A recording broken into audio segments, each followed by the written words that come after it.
Hallo liebe Elektronikfreunde, mein Name ist Lorandt und ich werde heute über SD-Karten sprechen.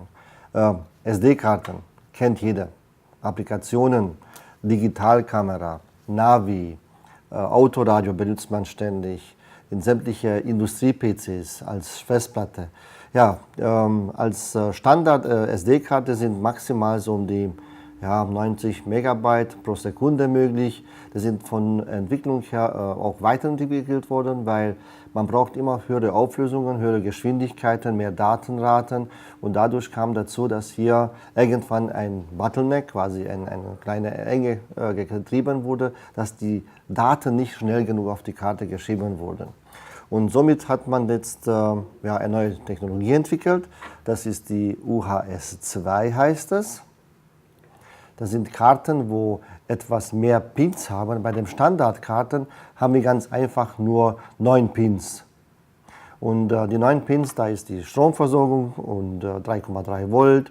Da sind die 3 Datenleitungen noch dazu. Das reicht nicht aus, um noch höhere Datensätze zu schreiben. So, bei den neuen UHS-II Karten, die haben ganz einfach eine Reihe mehr Pins.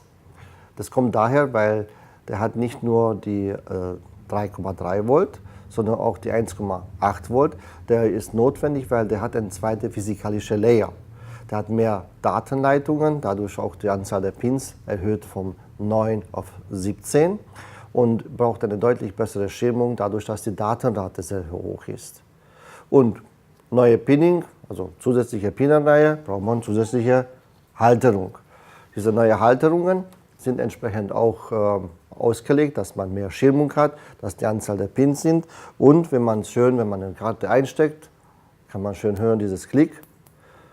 Karte ist sehr gut drin, geschirmt sind sie, abwärtskompatibel sind sie auch, es funktioniert und das braucht man auch bei der neuen 4K Auflösung oder wenn ihr euren PCs etwas schneller booten wollt.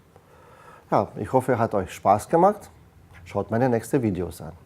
Bleibt mit mir in Kontakt. Stellt mir eure Fragen und folgt mir auf meine Kanäle.